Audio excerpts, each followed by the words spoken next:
For almost 3 decades after World War I, Palestinians were locked in a struggle against both the British Empire and growing Zionist settlement. That period also saw the birth of the Palestinian Labour Movement, fighting for better conditions at work while also resisting British and Zionist colonial projects. An era that ended in catastrophe, it also saw a successful united general strike of Jewish and Palestinian workers and an anti-colonial uprising involving possibly the longest ever general strike.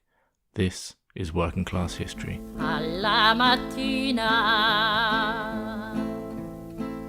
appena alzata, oh bella ciao, bella ciao, bella ciao, ciao, ciao, alla mattina. Before we get started, just a reminder that our podcast is brought to you by our Patreon supporters. Our supporters fund our work and in return get exclusive early access to podcast episodes without ads, bonus episodes, free and discounted merchandise and other content. For example, our Patreon supporters can listen to an exclusive bonus episode now in which we discuss the curious relationship of British authorities to the Palestinian workers' movement, the workers' movement in Nazareth before, during and immediately after the Nakba, and Zionist dishonesty in relation to the slogans of the pro-Palestine movement. Join us or find out more at patreon.com/workingclasshistory, link in the show notes. These episodes form part of the Palestine digital exhibition with collecteurs as part of Chapter 2, a collaboration with over 300 volunteers in Palestine and around the world. You can check out the exhibition on the link in the show notes. We'd actually been preparing an episode on Palestine for some time and were finalising a meeting with a Palestinian academic in London when the October 7th attack took place. Since then, Gaza has been subject to what can only be described as war crime after war crime, with the explicitly stated intention of committing genocide. The numbers, so well known and always rising, are so staggering as to be numbing. The individual tales of horror so horrifying as to be beyond words. Since this round of attacks began, people have rightly underlined that this conflict did not begin on October 7th. Aside from the fact that before October, 2023 was already the deadliest year for Palestinian children in the West Bank, many have also mentioned the years 1967 and 1948. 1967 being the year when, as a result of the Six-Day War, Israel occupied a number of territories, including the Gaza Strip, leading to the displacement of around 300,000 Palestinians. Or 1948 was when the State of Israel was founded, off the back of the expulsion of around 750,000 Palestinians in what became known as the Nakba, or the catastrophe in Arabic.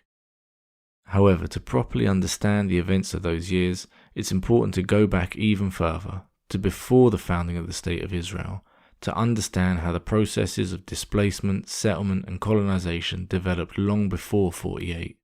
But from our perspective, what's also interesting about this period is how even in these most difficult conditions, a nascent Palestinian workers' movement began to emerge to fight for their class interests against British colonialism and Zionism, and even in the face of a hostile, often conservative Palestinian political class.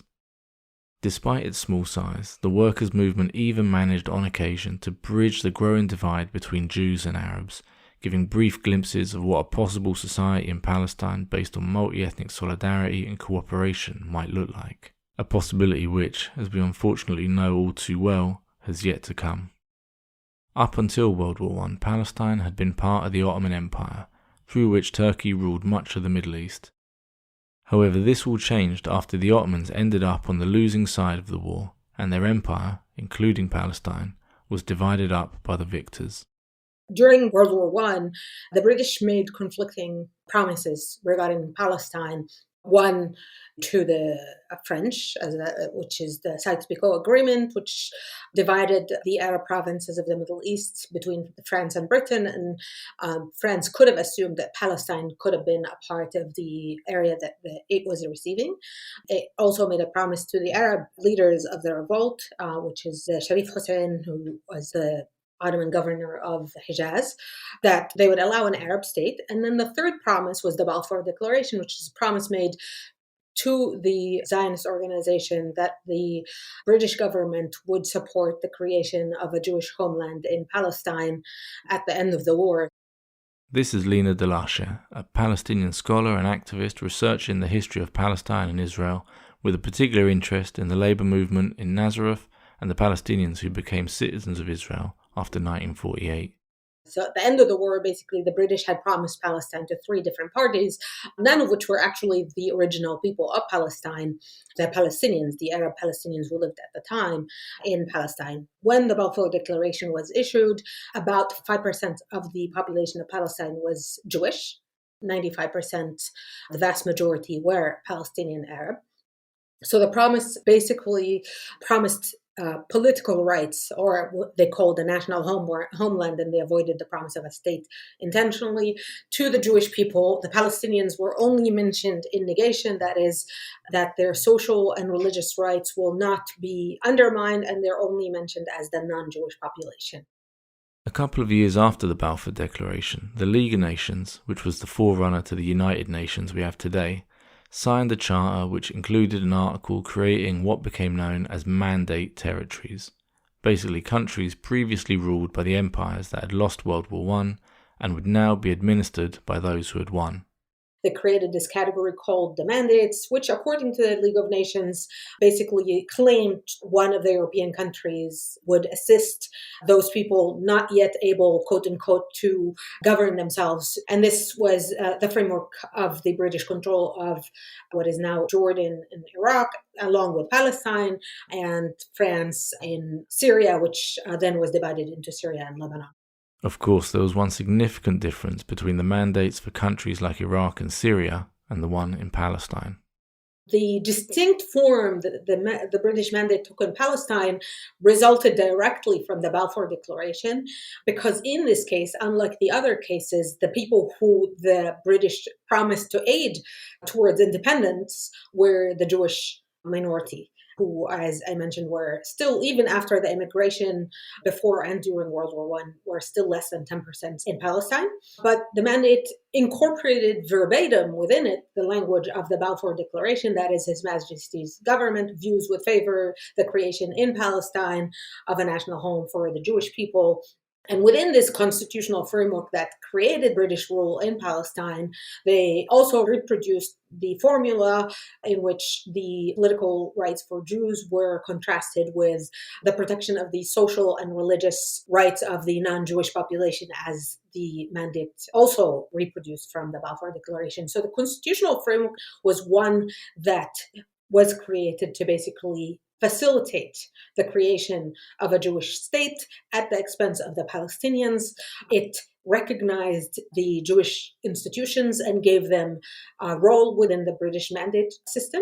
It did not recognize any Palestinian political force or any Palestinian role. It prevented throughout the mandate the creation of any representative democratic institutions, because the Palestinians would be a majority, and that was something that neither the British nor the Zionist movement agreed. The British mandate facilitated Jewish immigration to Palestine throughout its years, from 1922, when it officially started, until 1947, when it officially ended. I will highlight the British also facilitated land sale from the Palestinians, and particularly from absentee landlords. This is a structure that was created during the late Ottoman period, in which people from the Ottoman Empire, generally what is now Syria and Lebanon, were able to make claims to huge swaths of land in Palestine.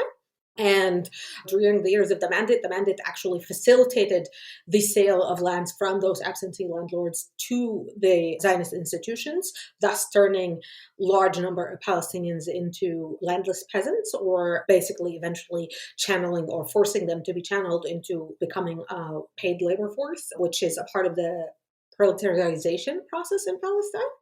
Proletarianization is a process of creating a working class, which is fundamental to the functioning of capitalism. So this means a class which has been dispossessed of independent means of survival and production, so land, factories and so on, and so has to sell its ability to work for a wage to those who do own those means of production. The British mandate system also facilitated basically the creation of quasi-state institutions for the Yishuv. This is the name that was used for the Jewish Zionist entity in Palestine. So by 1947, when the war started, there were basically state structures in place, including an army, including an education system, a health system, whereas for the Palestinians, there was no possibility to develop any of these things. And Palestinians were basically treated as colonial subjects. Any attempt to engage the British Mandate authorities was limited by what historian Rashid Khalidi calls the iron cage. That is, the constitutional structure that the British created meant that for the Palestinians to have any say in the British Mandate, in their own governance, they had to accept the premise of the British Mandate, which is the Jewish state or the Jewish national home, which basically negated their ability to have a political entity in Palestine. There are a number of possible reasons why the British state did all this, but safe to say none of them were related to any desire to protect Jews. So for instance, while the Balfour Declaration took its name from the British Foreign Secretary Lord Balfour, it's worth remembering that when he was Prime Minister just 12 years earlier, Balfour was pivotal in passing the 1905 Aliens Act, which was designed specifically to prevent the entry into Britain of Jews fleeing persecution in Eastern Europe. Some years earlier, he'd even used the word invasion to describe the possibility of Russian Jews arriving in England, stating that it would be, quote, an intolerable abuse of the system of emigration, end quote. These kinds of sentiments even informed some of Balfour's support for the Zionist project itself. As he once wrote, part of Zionism's value was that it would, quote, mitigate the age-long miseries created for Western civilization by the presence in its midst of a body which it too long regarded as alien and even hostile, but which it was equally unable to expel or to absorb, end quote. In other words, Zionism would solve the issue caused by too many Jews living in Europe by moving them to Palestine.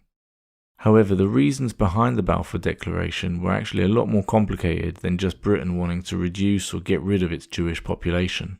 A couple of years ago, in the 100 years memory of Balfour Declaration, there were several academic conferences and a lot of discussions about why the British made this promise. And we don't actually have a definitive answer. We have several answers that can explain it.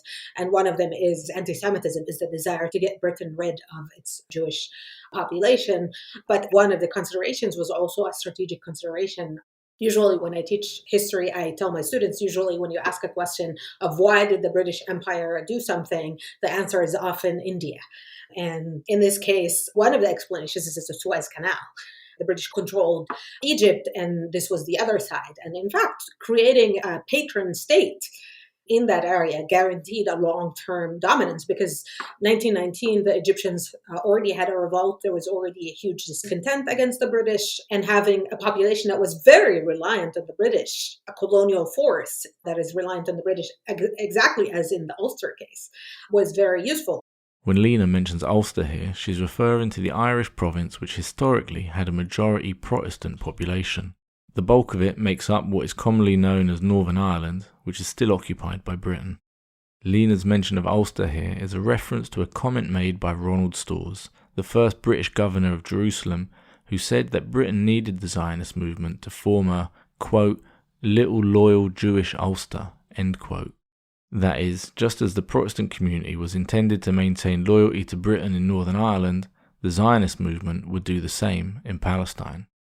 Now, to build this community, Zionists had to encourage large numbers of Jews to move to the region.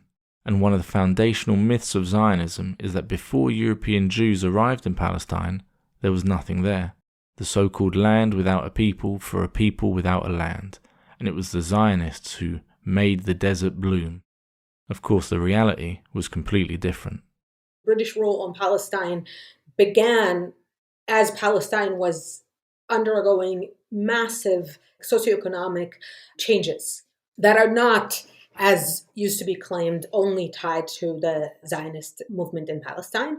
So it was already undergoing very serious economic changes during the late 19th century and early 20th century, with accelerated agricultural production for regional and international markets. Very well known among this is the citrus industry, which was already in significant growth when the Zionist movement started competing within the field. And citrus, in fact, remained one of the significant export branches in Palestine and employed a very significant number of laborers within it. The laborers tended to be mixed, but with a Palestinian majority, and depending on the whether it's in the agricultural end or packaging or marketing. But the citrus economy and other export economies also created a very lively ports, initially Jaffa and later on Haifa, which were also important industrial locations. The British also relied on the railway system, on a very extensive railway system, and the railroads also employed a very significant number of workers. The British government itself, in the clerical level, also employed a lot of workers in Palestine. In many times, and especially with the increasing mobilization of the labor Zionist movement, who were trying to push Palestinians out of not only the Jewish economic sector, but also the British mandate sector, and pressuring the British mandate to employ the mostly Jewish labor. But that was never conclusive. It might be important here to go into a bit more detail about what Labour Zionism is. Basically, it represents the left of the Zionist movement, who believed that the creation of the Jewish state couldn't just be achieved by cutting deals with imperial powers like Britain, but also needed the effort of the Jewish masses, either working in the cities or setting up kibbutzim, which were a form of collectivist rural community. However, Labour Zionism was only really on the left in relation to the rest of the Zionist movement. Any claims to ideals of working-class solidarity and internationalism were ultimately undermined by its commitment to the national colonial project, particularly in relation to the Palestinians. Indeed, Palestinians were by definition excluded from the kibbutzim, and, as we'll discuss in Part 2, Labour Zionist organisations were the dominant military and political groupings during the massacres and displacements which led to the founding of the State of Israel. While today it's Israel's far-right government that's carrying out a genocide in Gaza, it should be remembered that most of the major political actors and institutions that originally carried out the ethnic cleansing of Palestine in 1948, such as Israel's first Prime Minister David Ben-Gurion, came out of the Zionist left. One of those institutions was the Histadrut, the Jewish trade union federation established in Mandate Rule Palestine in 1920. However, to characterize it as simply a trade union would be a gross simplification. In all honesty, calling it a union is a very generous exaggeration, if you ask me, because it was really a quasi-state. I mean, by the beginning of the State of Israel, the Histadrut was a major force within Israel, and it wasn't a coincidence, because the Histadrut was able to build a whole economic sector for itself.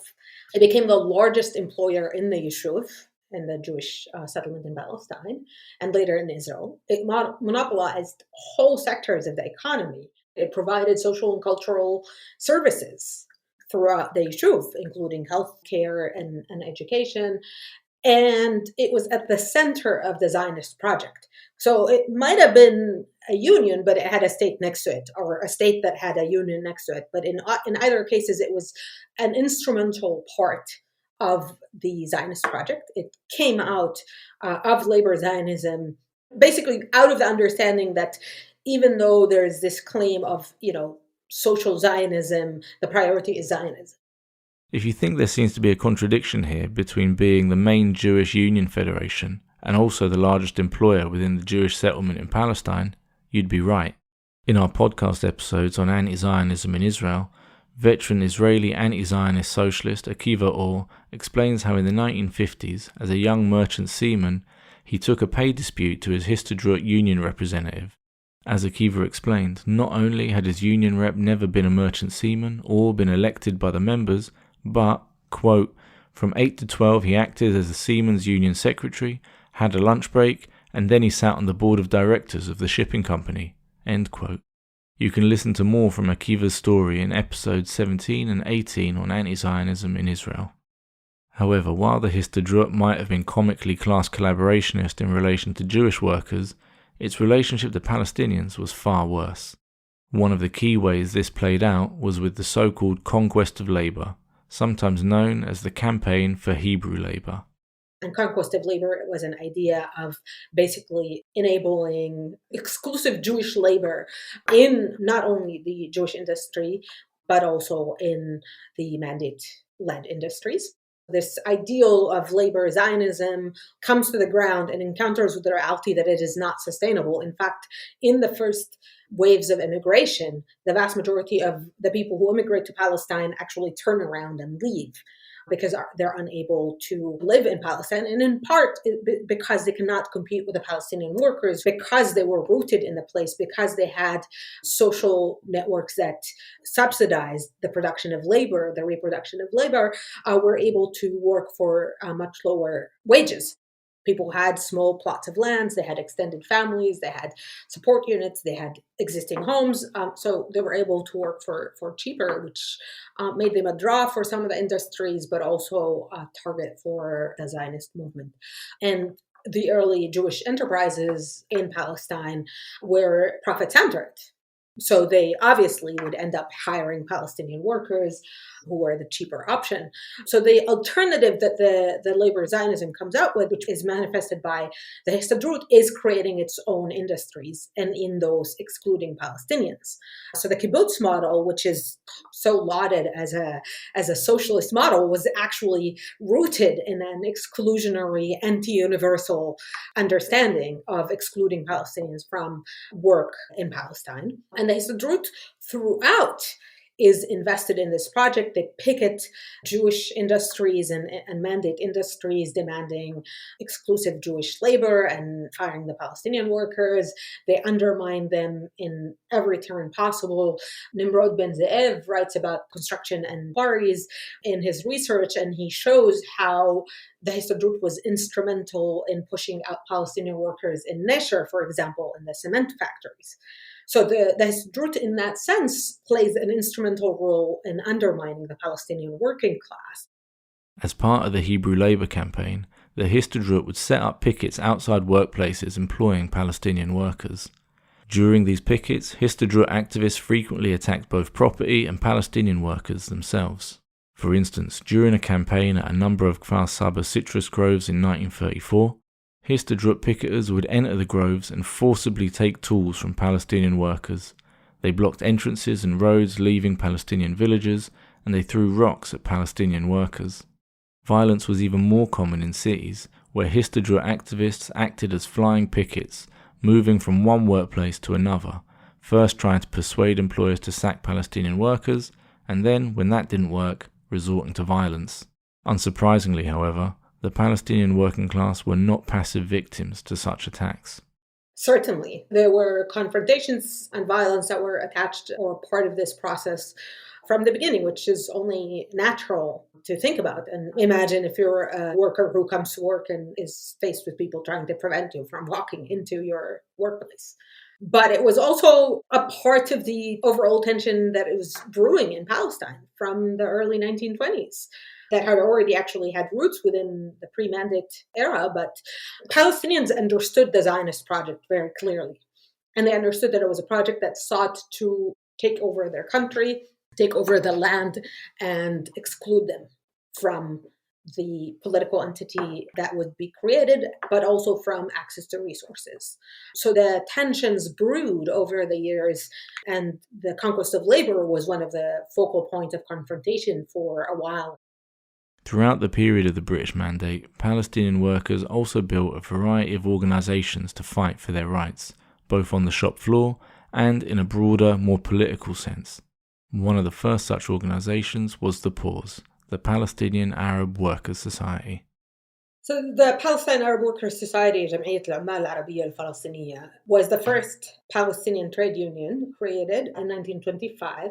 It was Haifa-based. It started in Haifa and it remained very significantly a Haifa-based organization throughout the years of its existence. It started within the railway workers. As I mentioned, this became one of the big employment centers for both Arab and Jewish labor workers. This is also one of the places where they worked together pretty intensively for most of the years of the Mandate rule. And there was an attempt of joint unionization, very short-lived, after which PAWS, the Palestine Arab Workers Society, was created. Initially, even though it was created in 1925, it had a very slow going, and it really didn't grow out of the railway workers for a long time. In 1930, it had its first national congress, and that was actually quite a significant event in the sense that it kind of initiated the Palestine labor movement in a very significant way. The conference was very much organized and mobilized by Palestinian communist labor organizers, very few at the time, but they were still very significant. And in fact, they were able to gain some prominence even among the elected officials of the union at that conference. And the conference also declared the form that the Palestinian labor movement would take, which is one that is centered on a political and economic agenda.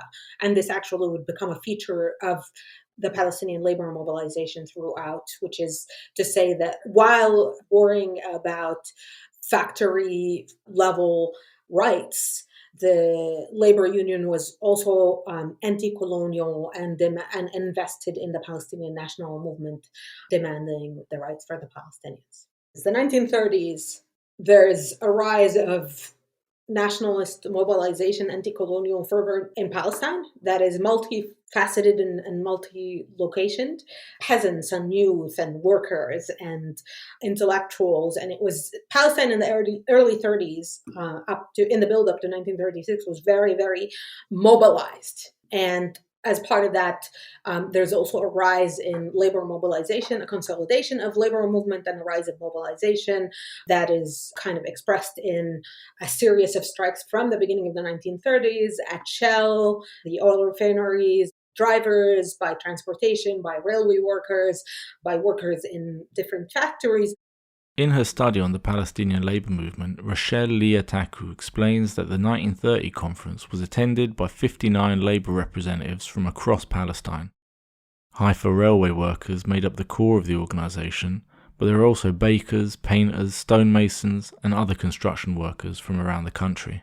The conference passed resolutions to set up a number of affiliated trade unions, a newspaper, evening classes, and a loan fund for workers, as well as anti-Zionist motions opposing Jewish immigration into Palestine and the preference given to Jewish workers in government employment. Politically, the PAWS was not radical. While communists were heavily involved in the 1930 conference, the union lacked internal democracy and was ultimately controlled by more moderate trade unionists. PAWS also frequently appealed to business leaders for help in disputes. Two examples can be seen from 1935, where Palestinian notables were called on to mediate strikes and settle the disputes by significantly reducing workers' demands while making calls for national unity. In the years to come, Palestinian communists would debate whether to stay in PAWS and reform it, or to set up new union organisations, and we'll come back to this in part 2. Yet its very existence as an explicitly anti-Zionist Palestinian labour organisation both put the issue of Palestinian labour on the political map and posed a threat to the Histadrut and the Zionist project more generally. As such, discussions within the Histadrut began around the question of organising Palestinian workers without losing the Zionist character of the Histadrut itself. And so, while mobilising activists to forcibly remove Palestinian workers from their jobs as part of the so-called conquest of labour, the Histadrut also set up the Palestine Labour League, or PLL, to organise Palestinian workers into unions, though obviously not as equal members, and certainly not for benevolent reasons. At the same time, it actually creates a labor movement for the Palestinians. It obviously excludes the Palestinians from membership in the Histadrut, but it creates the Palestine Labour League, which would become later the Israel Labour League, the PLL, as a union to an attempt to co-opt and manage the Palestinian workers. And that starts in 1932, and it kind of has moments of it has some people who join it, and then during the revolt it disappears, and it comes back in the 40s, and then, as I said, the 50s, it becomes a significant form of Israeli co-optation and control of the Palestinian labor movement. But that's kind of a part of the way that the Histadrut viewed its relationship with the Palestinians. Never from the perspective of a universal worker solidarity, but always from a place where they wanted to guarantee that the Palestinian workers do not undermine, compete with the Jewish workers, and where possible are replaced by Jewish workers. The decision to set up the PLL was certainly not out of a sense of universal worker solidarity. In the years preceding it, discussions within the Histadrut and Labour Zionism more broadly had always seen a kind of lip service to unity overcome by anxiety about the threat it posed to the colonial project. As one Labour Zionist put it, quote, "From a humanitarian standpoint, it is clear that we must organise them, but from a national standpoint, when we organise them, we will be arousing them against us. They will receive the good that is in organisation and use it against us." End quote. This soon proved to be a classic case of colonial thinking. Palestinian workers did not need Labour Zionists to organise them, but began organising themselves, which was clear not just in the 1930s PAWS conference, but also in the gradually increasing assertiveness among Palestinian workers. In the early 1930s, strikes increased in frequency, often called by Palestinian workers who would only afterwards seek support from either Jewish or Palestinian labour organisations. And the 1932 strike by Arab construction workers in Haifa led both the district commissioner and local inspector of immigration to predict a new wave of Arab labour militancy. By this time, the Histadrut had committed to setting up the PLL, and there was never any question that it would be anything other than an instrument of the Histadrut. Histadrut officials drew up its charter, and it was Histadrut officials who ran the PLL on a day-to-day basis. Its budget came almost entirely from Histadrut sources, and it remained loyal to the Histadrut line on any given issue. As Palestinian workers were organising themselves anyway, it was clear to the Histadrut that it would be better if they did so within structures that it would control. Yet despite considerable Histadrut resources, the PLL was never really able to outperform the PAWS. As Taku notes in her research, by the mid-1930s, the two organisations were more or less neck and neck, and it was not uncommon for workers in the League to then go over to the PAWS. But the overriding experience of Palestinian labour organisations in this period was basically of instability. The transience of the Palestinian labour market meant that even when workers won their disputes, the unions they'd built, whoever they were affiliated to, would often largely disappear, with future strikes breaking out again among unaffiliated workers. Mixed into this lively world of Palestinian labour organising was a growing cadre of Palestinian communists. I'm very passionate about the Palestinian communists, and as you know, this is my next project. But Palestine Communist Party is rooted in social Zionism originally. It's people who came to Palestine as a part of that, and were disenchanted with it and broke with it. And eventually in March 1924, the PCP, or the PKP, which is the Yiddish name it was known by, was recognized by the Comintern. The Comintern that Lena mentions here is the Communist International, which was the international organisation uniting the world's communist parties under the leadership of the USSR. But the Comintern conditioned the recognition with what became known as the Arabization policy. That is, for the Comintern, for Palestine Communist Party to be a truly territorial party, it had to become a majority Palestinian party or majority Arab party, because the vast majority of Palestine at the time were Arabs. And the directive from the Comintern was basically that the then Jewish cadre had to integrate Palestinian workers into the party and support them both against Zionism and British imperialism. And it was a very rough start. I mean, remember, this is European Jews who mostly did not speak Arabic, but also one could suspect were not very excited about the prospect of being replaced by Palestinians.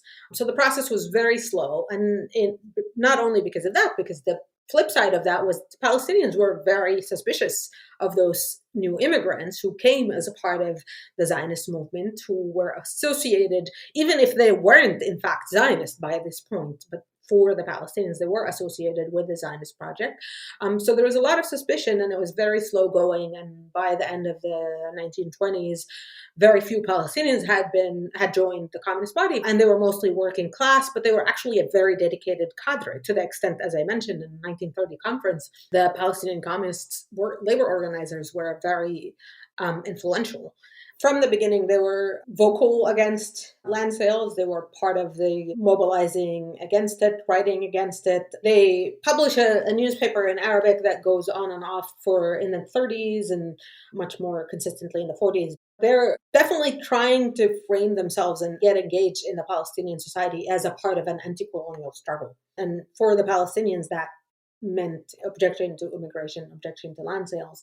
And the communists were very vocal about the issue of land sale, especially because it actually fit very well as a class issue, right? And it led to the dispossession of peasants, to landlessness. They're outspoken about that. They're outspoken against the Hebrew labor issue, and they're very outspoken about British colonial policies. Within the Comintern, the Communist Party of the Soviet Union had the ultimate authority for deciding the organisational or political lines that individual parties had to follow, with deviation from those lines putting those parties at risk of disaffiliation or even being dissolved entirely, as happened in 1938 to the Communist Party of Poland, which resulted in much of its leadership being killed during Stalin's purges. However, it would be wrong to claim that the Comintern was kept together just by coercion. Many parties willingly followed the Comintern line out of a desire to follow the advice of what many considered to be the world's first workers' state. And, in the case of the PCP, it was adherence to the Comintern line that essentially kept it together, and encouraged it to reorient itself to try to become a predominantly Arab political party. A lot of the struggles for increasing the Palestinian participation in the Communist Party actually also stemmed from the Comintern's own policies. Moussa Bouderi argues that the PCP was actually, at least until 1935, was completely subservient to the Comintern's dictates. And the Comintern in the 1920s and 1930s was mostly hostile to what it considered to be bourgeoisie nationalism. And thus, it was very hard for the PCP to actually engage with the Palestinians, even though by the 1930s, with the rise of the labor movement, it was able to become more influential and more active, but it was also facing a lot of hostility. So even though it played an instrumental role in PAWS 1930 conference, in the years that followed, it was very much pushed out and excluded because of this suspicion. The 1935 Comintern change of policy towards the Popular Front meant that the PCP can become more greatly involved with the Palestinian national struggle and have more access to Arabs. But at the same time, it also was further isolation from the Jewish workers, who they were already a small minority within and not particularly very popular because they were anti-Zionist and anti-colonialist. By 1936, the party basically was fully in support of the Palestinian Arab Revolt, and it meant that it was increasing strength and ability to kind of become more and more accepted and integrated into the Palestinian society. The Popular Front policy was a move away from the initial Comintern policy, which rejected the idea of collaboration with social democratic and capitalist political parties. However, with the rise of fascism in Europe and the failure of the workers' movement to stop it, they changed to the idea of popular fronts, which then encouraged collaboration with broader forces like bourgeois nationalist and anti-colonial movements, including in Palestine. Broadly speaking, as the PCP gained influence among Palestinians, it lost it among Jews. And while communist influence among Palestinians was never huge, they did develop a good base within the broader Palestinian working class. So, as well as being instrumental in organising the National PAWS conference mentioned previously, they also organised party cells among workers in the Palestine Electric and Iraq Petroleum companies, organised the Transport Workers Union in Jaffa, and took part in counter-protests against Hebrew labour pickets. All of this meant that by the mid-30s, communists had a firmer base among Palestinians than they had previously. This, combined with their stance against both Zionism and the British Mandate, meant that the Palestine Communist Party was in a good position for the events of 1936, sometimes known as the Great Palestinian Revolt. With the rise of the Palestinian mobilization on a kind of bottom-up level, it escalates in 1936 to a 6-month general strike that is actually instigated by the Palestinian masses and then the Palestinian national leadership, which was conservative and elitist in nature, was actually kind of forced into joining this effort. The rising tensions over increased Zionist settlement, the exclusion of Palestinian peasants from land via land sales, and the constant attempts to remove Palestinian workers from their jobs via the so-called conquest of labour all contributed to the strength of feeling that led to the revolt. But there was a series of events which really brought these tensions to a head. First, in October 1935, Arab dockers in the port of Jaffa discovered a large stockpile of weapons being smuggled into Palestine, most likely destined for Zionist paramilitary groups. Included in this arsenal were 25 machine guns, 800 rifles, and 400,000 rounds of ammunition. For Palestinians, this was proof that Zionists were preparing an armed takeover of Palestine, resulting in a number of localized protests and general strikes. The following month, Izz al-Din al-Qassam, an Islamic preacher who had been organizing guerrilla bands to ambush British police and Jewish settlements in rural Palestine, called for an armed uprising. Soon killed, his funeral became the focus of a huge outpouring of popular sympathy and a political demonstration whose size shocked observers.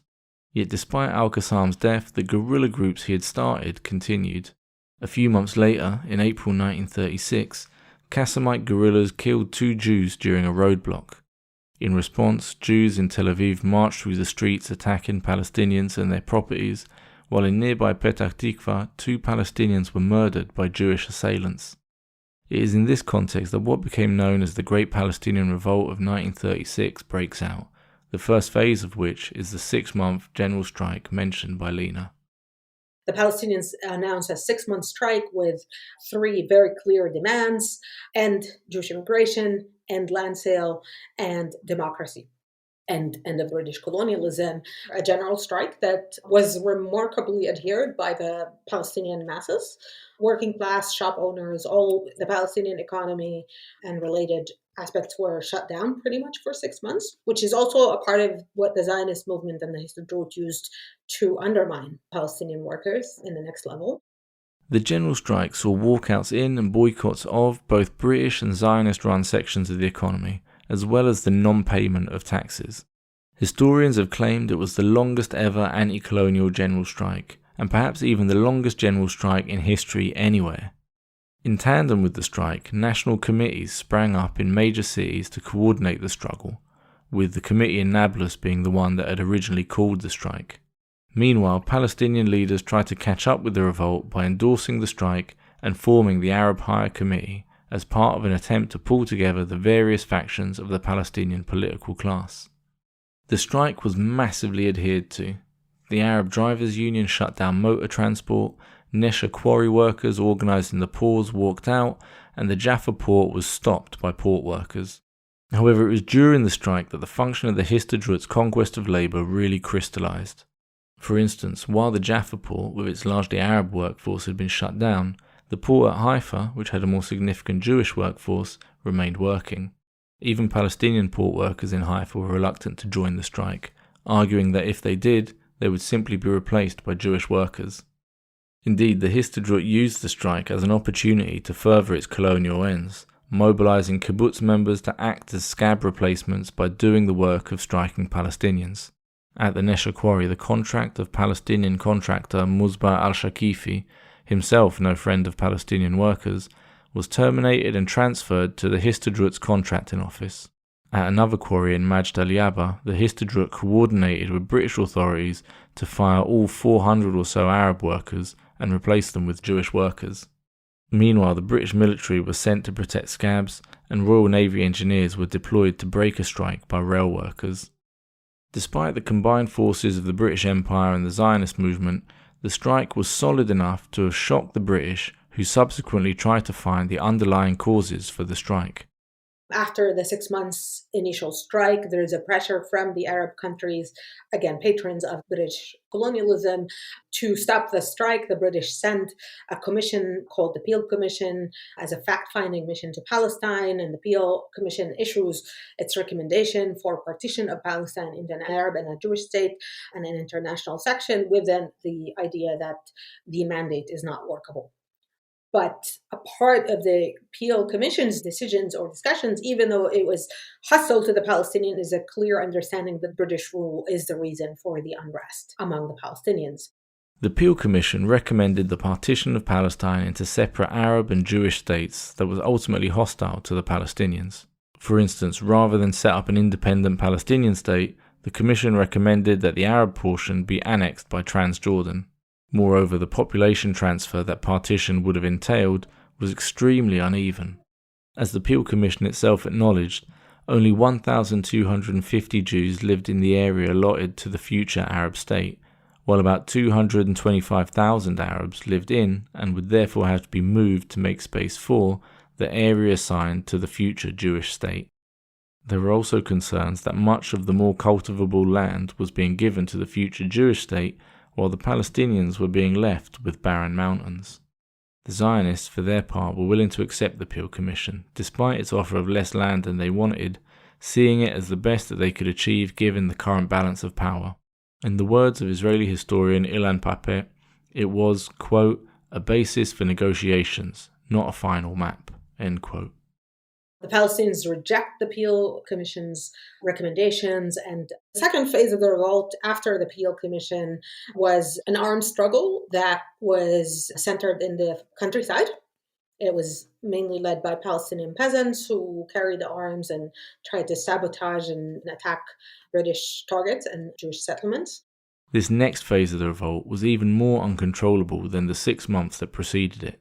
Armed rebellions spread all over the country, and, as Palestinian American historian Rashid Khalidi explains, in September 1937 British forces lost control of much of the countryside to armed groups, and were briefly forced to withdraw from Jaffa, Jericho, the Old City of Jerusalem, and a number of other major cities, while less accessible rural areas remained out of British control for even longer. As one British military commander put it in 1938, quote, the situation was such that civil administration of the country was, to all practical purposes, non-existent, end quote. As well as using the military, British authorities also enlisted armed Zionist groups, an experience that would prove valuable for those groups in 1948, which we'll discuss in part 2. Eventually, the revolt was crushed. The British used massive force to quash the Palestinians, including aerial bombardments, which they had already used in Iraq in 1920, 1921, including collective punishment, including mass imprisonment, including executions, including suppression of Palestinians' rights. The British bring tons of military forces from the colonial sphere to quash this, and by the end of the revolt in 1939 is socially, economically, and politically devastated. To capture the scale of that devastation, it's worth returning to quote Rashid Khalidi at length.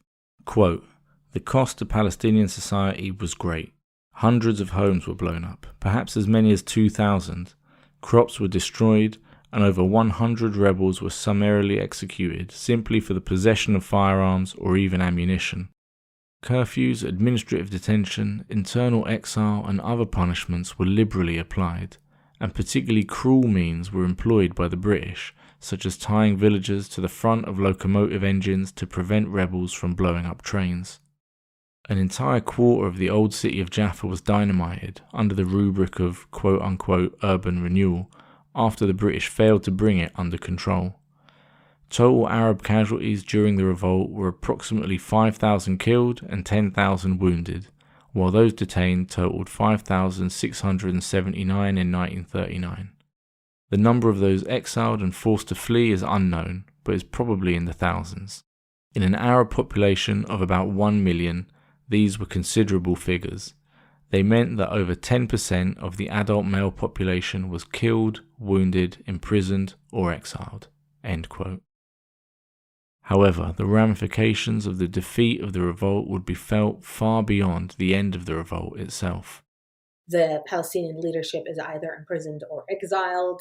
The Palestinian economy had been shattered both by the British practices and the outcomes of the struggle. Infighting is also undermines the Palestinians. But the situation was so dire to the extent that the historian James Galvin says that the Palestinian society by 1948 had not recovered from the aftermath of the revolt, and it was not able to rebuild itself to be ready for the war that broke out in 1948.